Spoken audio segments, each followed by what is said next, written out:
Blog Talk Radio. You're listening live to another edition of ATL Prime Sports. Todd Corder here with you in Atlanta. Alongside with me is JJ. Mark Mancini is with us from Los Angeles. And our producer, Wayne, from Memphis. You can get a hold of all of us at social media. You can get a hold of us at ATL Prime Sports. You can get a hold of JJ at JJ Get You One. You can get a hold of me at Corder Todd. You can get a hold of Mark Mancini at Mancini Sports. You can get a hold of Wayne at RWY Jr. And you can get a hold of our guest today, Amy Dash, the official legal analyst of CBS Sports Radio, WFAN in New York, and Fox Sports Radio. Amy is a two-time Emmy winner and an excellent lawyer, and you can get a hold of her at Amy-TV on Twitter. Amy, welcome to the show. It's an honor to have you. Oh, thank you so much for having me. I appreciate it. All right, I'm going to get right to it, as Michael Kay would say, before you start the Yankees broadcast. What is the latest on the 16 civil lawsuits in the Deshaun Watson case, the great quarterback of the Houston Texans? And what are you thinking? What is going through your mind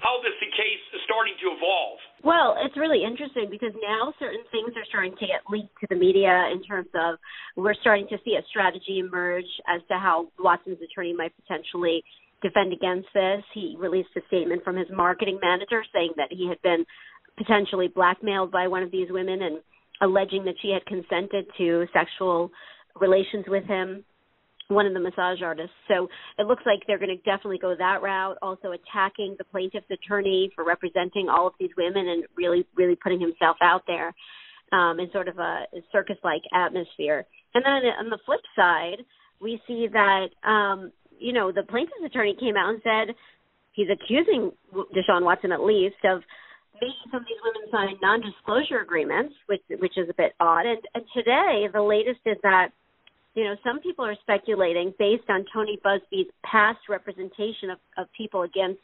NFL athletes, which he already had a similar case. It was not sexual assault, but there was a dispute, some sort of an engagement ring.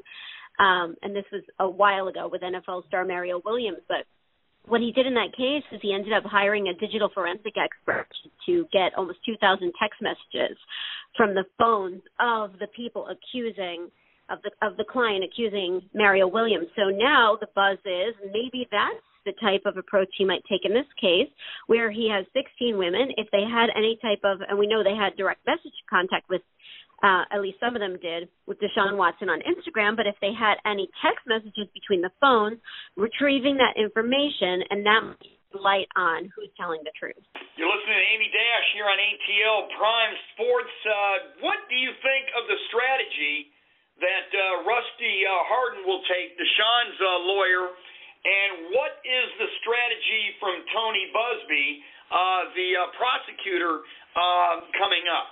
Well, like I said, I think the Rusty Hardin is going to go the consent route. He's going to go the blackmail route. He's also trying to make the sweeping statement that if one of the claims is called into question, I should say, that all of the claims should be called into question. So he's definitely going to be attacking the credibility of some of these women, if not all of them, as well as he's going to be compiling character witnesses, such as the marketing manager that I mentioned, and maybe some other masseuses who've worked on Deshaun Watson, so that those character witnesses can also attack the credibility of the women coming forward. On the flip side, he is going to be, and he has indicated this, he's going to be releasing a lot of evidence that he believes supports these claims, whether it's, like I said, messages between them, or another thing that's been mentioned is that one of the women at least had reported what had happened to her at the time that it happened to her mother and to her sister. So if there are messages between some of these accusers, between their family members or friends, that might support that something actually did happen if those messages took place at the time that they're alleging they were assaulted. You're listening to Amy Dash here on ATL Prime Sports. What do you think about Tony Buzbee is doing overall? He's really taken this to the media, and he really has taken it to social media. What do you think of all this? Because really, this could come back to bite Yeah, absolutely it could. But, I mean, if you have this many women and he's saying that more are even coming, one would logically think, and, you know, there's always a possibility that none of them are right and none of them have any validity to what they're saying. However, I mean, common sense would say that if you get up to 22, 24 people, probably at least a few of them, you know, have some sort of substance behind the claims that they're making. And I don't believe that he would file these suits, despite his personality, which may be offensive to people, or some people may, you know, not like it. Some people may. I don't think that his personality has anything to do with that. He has to do his due diligence and vet these people, and there has to be some sort of credibility to them. And listen, if there isn't, you know, the prosecutor won't bring criminal charges, and the police department will uncover that. And in the civil realm, the jurors won't believe that. So there has to be some sort of a there there. What do you think the chances are that criminal charges could be filed? And the other question is kind of twofold. What is the most damaging of this evidence so far against Deshaun Watson? I think there's a good likelihood there might be criminal charges. And like I said, that's just because of the sheer volume of women. You really only need an indictment with one person on one charge for it to go the criminal realm. And you have here so many people who are alleging things. In terms of the strongest piece of evidence against Deshaun Watson, I wouldn't say that I've seen a really super strong piece of evidence yet. Everything is very speculative. Even some of the direct messages that were released, you know, where he's in one of them, apparently, if it's a valid text message, he's apologizing for making someone feel uncomfortable. But anything could have happened. You know, he could have said something that made her feel uncomfortable, or he could have done something that made her feel uncomfortable. Whether it was criminal or not, you know, that's to be determined. But I think more damning evidence could potentially come out. We just have to wait and see. But really, I mean, the most damaging thing right now is just the number of people accusing him. Amy, JJ here's got a quick one for you about your Knicks. You know, you're one game ahead of my Hawks in the standings, sitting right there pretty in the East. Power forward Julius Randle's leading the way. Where do you think your Knicks finish in the standings this season, Amy? Oh, that's a good question. I mean, I'm hoping they make the playoffs. I really do. That would be very exciting for New York. It's been a long time. And listen, I mean, they're still a young team. They have a long way to go. And especially, you know, Derrick Rose has to get back into the game. But it would be exciting just, you know, to make the playoffs as the first step. And then we'll see where it goes from there, just to build some momentum here in New York, because we've been waiting a long time for a team like this. And I mentioned this the other day, but this is not a team with, you know, tons of superstars. It's a team that just works really well together, and they're talented players. Obviously, they're not of the caliber of, like, the Nets, who are right next door in Brooklyn. However, it's exciting to have a team that's really exclusively for New York, that was put together by New York, and that's representing New York. Good for basketball. Yeah, it is, because it's like a return to, you know, that team. It's reminiscent of the team that was just so popular in the 90s. Like if you had Charles Oakley or you had John Starks, or Patrick Ewing was obviously a big name, but the rest of the supporting players weren't, and they became so because they became, you know, this standout New York Knicks team that everybody loves so much. And yeah, so I'm hoping we can see that again. Well, Amy, I don't know what's going to happen first. Either your Knicks are going to win something after 50 years, or my Pirates are going to do something after 42 years in Pittsburgh, but something's got to give on those fronts. Yeah, God has a plan for bad teams. But what I'd like to talk about is the Deshaun Watson thing. I think this is, you know, I've heard of these dog and pony shows before, and they never end up, you know, right. But I think, you know, when I look at Deshaun Watson, I think this guy has a sickness.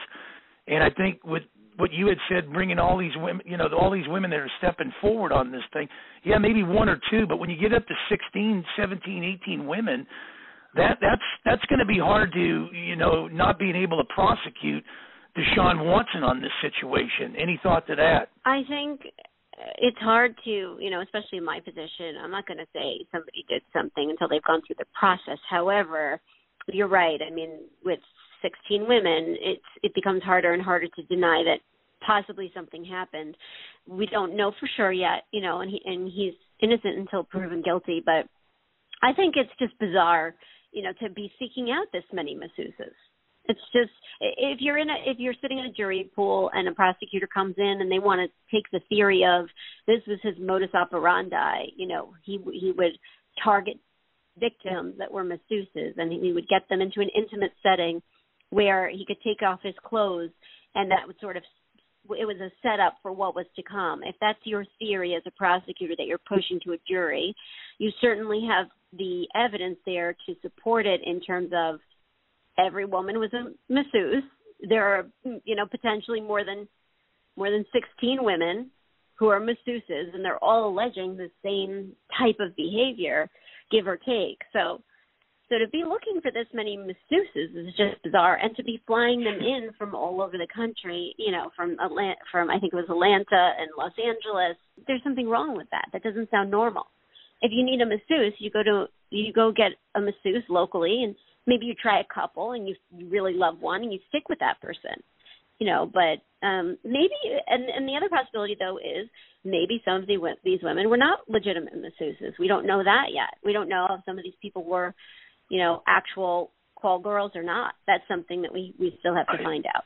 Amy, thank you so much for coming on today. I know you had about 10 or 12 minutes. We're right at the 12-minute mark. Thank you so much for coming on. You were fantastic. Tom Thibodeau has done a fantastic job with the New York Knicks. I think you're going to see this team in the playoffs, and that will make you one happy fan, and hopefully you'll have a chance to go to the Garden to see them play. That would be great. I can't wait to bring my kids to the Garden. That would be very exciting for me. Thank you guys so much. Thank you, the world's best arena, Madison Square Garden. Amy Dash here on ATL Prime Sports. Thank you once again for coming on, Amy, and best of luck to you and the New York Knicks in the future. All right, everybody, you can catch us all here on social media. You can catch all of us at ATL Prime Sports. You can catch myself at Corder Todd, JJ at JJ Get You One, Mark at Mancini Sports, and Wayne at RWY Jr. All right, guys, let's go on to our next topic today. We'll stick with the NBA since we ended with the NBA. And the Hawks at the trade deadline, they acquired South Gwinnett High School former player Lou Williams and 2 future second-round draft picks from the Clippers. Williams is a 3-time Sixth Man of the Year in 2015, 2018, and 2019. Plus, they got cash while sending Rajon Rondo to Los Angeles. Who gets the better end of the deal? JJ, tell me. Man, I think the hometown Hawks got the better end of the deal right here. Look, the Hawks are certainly right in the thick of things in the playoffs, sitting 6, 22, and 22. They got a better scorer with Williams, who averages around 13 points a game, to Rondo's 3.9 points per game. Also, Lou shoots the 3-ball pretty well, 38% on 119 attempts this year. And look, that move did 3 things for the Hawks. It added a backup point guard for Trae Young, shed some salary for next season for the possibility of signing John Collins or other free agents to replace John Collins, and it also added a better scorer, as I just mentioned. So the Hawks came out on top here, Todd. All right, Mark Mancini, from the Los Angeles perspective, they did get Rajon Rondo. He has played on some really good teams in the past, and he's had some success. What is your thought from the Los Angeles end of the deal? I think, they wanted to bring in an experienced guy that's got some championship pedigree behind him, and I like Lou Williams a lot. But I think when I look at this situation, I think, I know it's an Atlanta show, but I think watch out for the Chicago Bulls down the line. They're going to be loaded up here with now again Vujicic. And, Miami got stronger, but I think the Lakers, when you look at the Lakers, they're going to get Drummond over here. And when you put Drummond with Harrell and Davis and LeBron, it's going to be tough to beat those guys. I think, a lot of people keep talking to me about Brooklyn and Denver, and I look at these 2 teams as, everybody likes the local coffee house, but got to broaden your horizons. These 2 teams aren't going anywhere, Brooklyn and Denver. They'll both be knocked out in the second round. But when I look at the Lakers and the Clippers, they'll be battling out west. And I think in the East, man, boy, do I miss, Doc Rivers. And he's got Philly. I think it's going to be a Philly-Milwaukee thing over there. So one of these four teams are going to win the NBA championship. But in Atlanta, I don't know what they're doing in Atlanta. You got guys like Gallinari, Bojanovic. Now you bring in Lou Williams. Trey Young's down there. I don't know what direction. It kind of resembles the Phoenix Suns out here in the West. They load up on all these guys, but it just seems like where are we going? Are we in a quagmire? I don't know if we're in a quagmire or not. The Atlanta Hawks are a team that is on the rise in the East. They have made a move. They've done really well since they, moved Nate McMillan over as an assistant coach to the head coaching position. We will see what happens with the Hawks, but they did make a move. They did get a good basketball player. They did get some second-round future picks. All right, moving over from the hardwood over to the ice. Guys, this one is really an interesting story. It happened on Tuesday night. I was watching the Nashville Predators here in the Southeast taking on the Detroit Red Wings in NHL action, and NHL referee Tim Peel, he was fired for a hot mic call against Nashville, saying he wanted to give Nashville a penalty. He used an explicitive while doing it on a hot mic. NHL Senior Vice President of Hockey Operations Colin Campbell said no more games for Peel. And, it's a shame from his perspective because he had one more year and he would have been able to retire. I'm going to take it around the horn. We'll take one question at a time. We'll break it down. Be brief with your answers, please. First one I'm going to ask, I'm going to ask you, Mark, did the NHL making a mistake firing him? We'll just go with that question, and we'll take it around the horn, and we'll keep asking questions in regards to this. Yeah, I think they made a big mistake firing him. I think he made an honest mistake. It wasn't a derogatory mark or anything. I just think he basically wanted to even up. He missed the call. He tried to even it up. I don't think there's anything wrong with that. In 20 years, being a referee, a year left pretty much. I mean, that's crazy to get rid of him. You suspend him, but don't just fire him outright. I think they rushed the jury judicial system all in one time here. There's no doubt about it, JJ. Folks are saying this could be a potential black eye for the league. You know what? This goes on in every sport. And why in the world do you want to agree as a player or a coach or a referee to put a hot mic on? Because whatever you say can and will be used against you. I think it's a little the NHL jumped the gun. You're talking about a veteran referee that's been around since 1999. He's called over 1,300 games, and we all know it. You know it. I know it. Listeners, you know it. Makeup calls go all the way from Little League all the way on up. All officials, umpires, game officials in any way make up calls. I'm a former Little League umpire. I admit I had done it in the past. I really think the NHL jumped the gun. Well, the Predators won the game. The situation happened in the Predators-Red Wings game. The Predators still won the game. I don't think there's any foul here. Again, honest mistake on a hot mic. I think the guy's a veteran and knew what he was doing. Well, Wayne, as I bring it over to you, this goes on in every sport. I'll say it again. If you're a coach, a player, or a referee, the mic is always on. You're always live. We're coming to you live here on ATL Prime Sports. Would you ever, as a referee or a coach or a player, agree to use a hot mic? I don't know that I would agree to use a hot mic, but in reference to the makeup calls, it's as a fan, it's really irritating when you see it happen and you know it's happened. However, I do think firing this guy was a bit overzealous in their pursuit of justice. The guy didn't do anything illegal. He only threatened to make a makeup call, and so a suspension at best would have been good enough for me.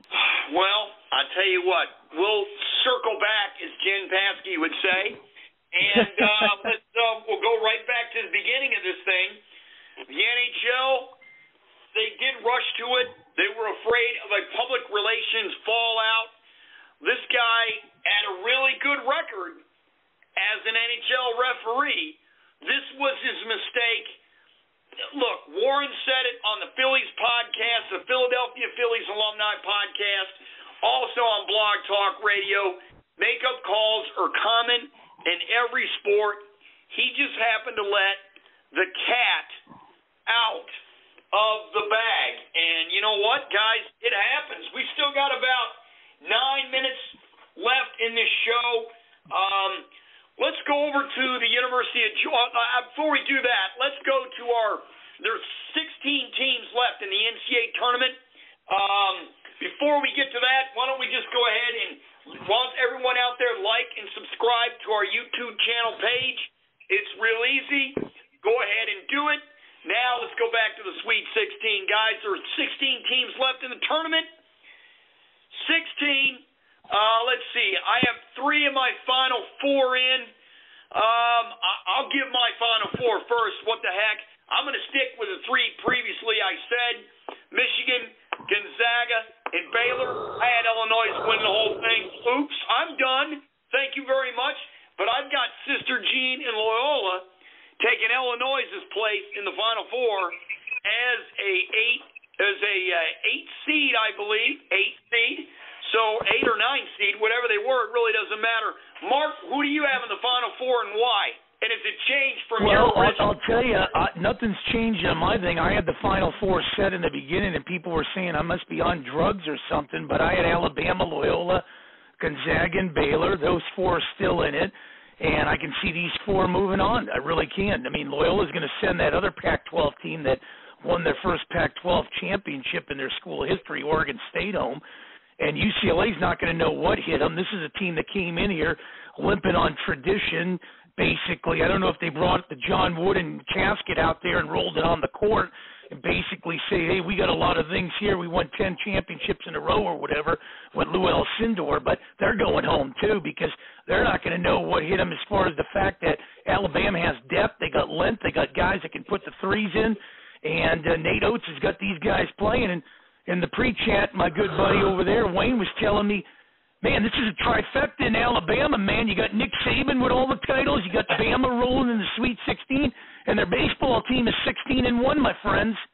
Well, roll tide on that one. All right, we'll go to you, Wayne. What's your Final 4 look like? And is it changed from your original from the original in this tournament?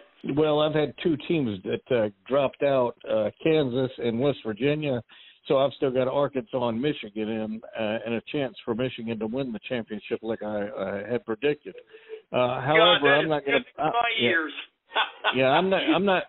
I'm not going to be doing a makeup call on my Final 4 and redoing it. I'm just going to roll with what I got. All right, I like that. A man who's going to stick to his principles, stick to his guns, and still has my alma mater winning it. Wayne, maybe you're not the jinx after all, and if they win it, man, I owe you something. I'll think of it, I promise. JJ, what's different? Is your Final 4 changed at all? No, I still have 3 of my Final 4 alive in our bracket challenge. I have Michigan, I have Baylor, and I have Gonzaga left. And instead of my 4th pick, who I had West Virginia, I'm going to slip and slide over to that 2-3 zone of Jim Boeheim in the Syracuse Orangemen. I think Buddy Boeheim is one of the best players in the country, if not the best shooter in the country for sure. Buddy Buckets will get them to the Final 4. They'll get past Houston. They'll get past Sister Jean on a prayer, and they'll get into the Final 4. So Syracuse replaces my West Virginia pick. I'm sticking solid on Michigan. I'm sticking solid on Baylor and their inside and outside game. They shoot the 3 ball better than anybody. And I'm also sticking with my guns on Gonzaga. Obviously, I think they're the most quality team in the tournament left. They have the most talent. So my substitute is Syracuse. I like Coach Boeheim and Buddy Buckets to represent the ACC in the Final 4. Buddy Buckets and Howdy High. So your Howdy High is gone, West Virginia, and now you've got Buddy Buckets Boeheim in there. And I'll tell you what, nobody can shoot them buckets using a Hoosiers movie narrative than Buddy Boeheim. And I tell you what, if he's at the free throw line at the NCAA tournament for Syracuse to put them in the Final Four or the Elite Eight or the championship game, you can book it. He's going to make it. I like it. All right, let's go to our final topic today. We have less than 4 minutes to go in the show. We're going to talk about it more on Monday on ATL Prime Sports, but we're going to go to it right now, and that is George Pickens, the star football wide receiver for the University of Georgia, the Hoover, Alabama native, tore his ACL. He will not be back for the regular season. Best case scenario would be if Georgia qualified for the playoff. And JJ, you know the Dogs. Can they still get to the playoff without this guy? Because this is a tremendous loss to a wide receivers corps. Core that this wide receiver core that didn't have the greatest year last year. No, you're right. It's going to be very tough for Georgia to lose arguably their best perimeter weapon in the passing game in George Pickens. The guy was physical, had a good route tree, great ball skills. He had 2 drops. I think he had one last year that tacked it on all balls thrown to him. In his career at Georgia, he had 2 drops statistically. That just goes to show you the impact wide receiver he is. I called him the vacuum cleaner as a Dog fan. Big impact, but can the Dogs still get back? Absolutely. They got Jermaine Burton, who's a sophomore, who really stood out at the end of last year, especially in that Cincinnati and the Peach Bowl game. You have Kyrus Jackson and Demetrius Robinson, who came back for the COVID year. So, and then you have incoming redshirt freshman Jalen Johnson, who showed promise as well last year. So this is as deep as you could possibly get with talent. But you are right, TC. They did not have a good year last year, in and out of good games, not consistent enough. Pickens was the most consistent player when he was on the field last year, and that's going to be tough for Georgia to rebound. We'll see if they do. The problem is they have Alabama in the SEC, and as Mark has already emphasized it here, Roll Tide from his perspective. The football team obviously won it all and plowed everybody except for Florida. Let's see, the basketball team has a shot to get to the Final Four. And, oh, by the way, their baseball team is just picking off where the basketball team and the football team led off. And also the softball is a highly ranked team. So, wow, how about that? And, wow, it's been a great show. We've got about 30 seconds left.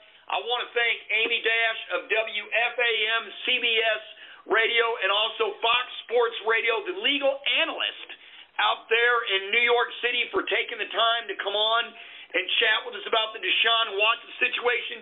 On Monday, we'll talk about the Atlanta Braves. It's Major League Baseball opening week. For Todd Corder, on the other side, the ATL, for JJ, for Mark Mancini in Los Angeles, for Wayne, our producer in Memphis. Have a great weekend, everybody. Enjoy the Sweet 16. Get you one.